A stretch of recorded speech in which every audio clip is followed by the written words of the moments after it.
आज हम पढ़ेंगे एटॉमिक मॉडल ऑफ इलेक्ट्रिफिकेशन।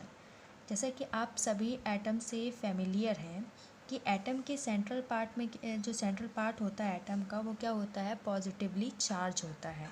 ठीक है, जिसको हम कहते हैं न्यूक्लियस। ठीक है, जिसको हम कहते हैं न्यूक्लियस। अब न्यूक्लियस जो होता है, न्यूक्लियस पॉजिटिवली चार्ज क्यों होता है? क्योंकि इसमें क्या होते हैं, जो न्यूक्लियस होता है उसमें प्रोटॉन और क्या होते हैं, न्यूट्रॉन होते हैं।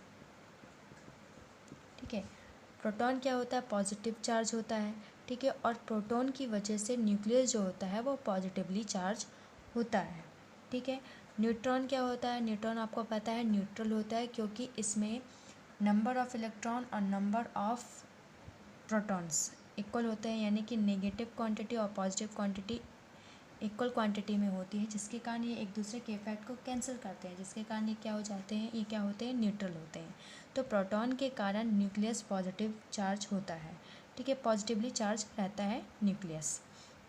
अब न्यूक्लियस के, ठीक है, अब क्या होता है कि न्यूक्लियस के अराउंड में ऑर्बिट्स होते हैं। ठीक है, न्यूक्लियस के अराउंड में क्या होते हैं, ऑर्बिट्स होते हैं, और इन ऑर्बिट्स पे इलेक्ट्रॉन क्या करते हैं, रिवॉल्व करते हैं, यानी कि इलेक्ट्रॉन्स चक्कर लगाते हैं। ठीक है, यहाँ पर ध्यान देने वाली बात ये है, यहाँ पर ध्यान देने वाली बात ये है कि न्यूक्लियस में जितने नंबर ऑफ़ प्रोटॉन्स होंगे, न्यूक्लियस में जितने नंबर ऑफ़ प्रोटॉन्स होंगे उतने ही ऑर्बिट्स में नंबर ऑफ़ इलेक्ट्रॉन होंगे। ठीक है, मतलब कि न्यूक्लियस में जितने ही नंबर ऑफ़ प्रोटॉन्स होंगे उतने ही ऑर्बिट्स में नंबर ऑफ़ इलेक्ट्रॉन क्या करेंगे, रिवॉल्व करेंगे, यानी चक्कर लगाएंगे। ठीक है, जितना ही पॉजिटिव चार्ज न्यूक्लियस में होगा उतना ही नेगेटिव चार्ज ऑर्बिट्स में होगा। ठीक है, इससे हम ये कह सकते हैं कि जो एटम होगा वो क्या होगा, इलेक्ट्रिकली क्या होगा, न्यूट्रल होगा। एटम क्या होगा, जो एटम है वो इलेक्ट्रिकली क्या होगा, न्यूट्रल होगा।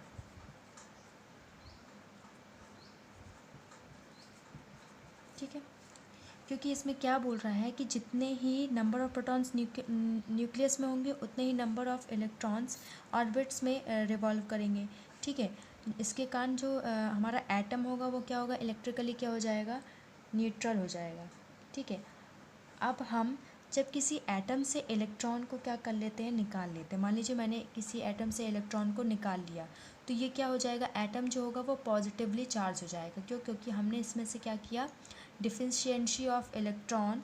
ठीक है, इन इट्स एटम, मैंने क्या की, मान लीजिए मैंने किसी एटम से इलेक्ट्रॉन को निकाल लिया, तो उसमें इलेक्ट्रॉन की क्या होगी, कमी होगी, तो इसको हम क्या कह सकते हैं, डिफिशियंसी ऑफ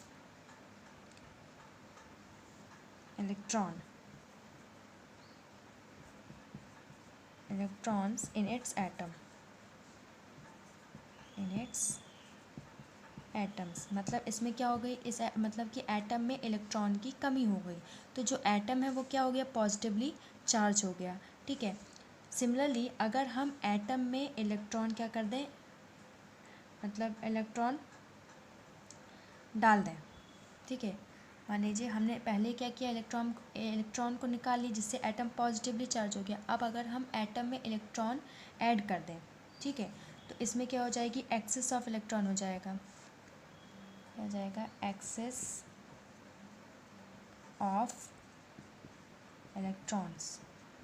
इसमें क्या हो जाएगी, इलेक्ट्रॉन की अधिकता हो जाएगी, यानी इलेक्ट्रॉन बढ़ जाएंगे, तो ये नेगेटिवली चार्ज हो जाएगा। अगर हम इलेक्ट्रॉन को निकालते हैं तो वो पॉजिटिवली चार्ज होता है एटम, और अगर हम इलेक्ट्रॉन डाल देते हैं, ठीक है, तो क्या हो जाता है, इलेक्ट्रॉन की अधिकता हो जाएगी, एक्सेस हो जाएगा, तो ये क्या हो जाएगा, नेगेटिवली चार्ज हो जाएगा। ठीक है, तो इसका मतलब क्या हुआ, इसका मतलब ये हुआ, it means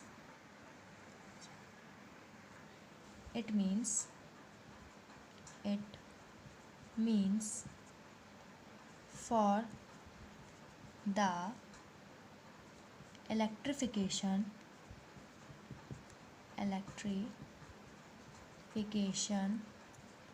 of a body,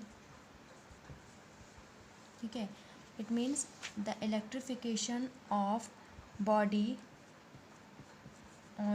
only electrons are responsible.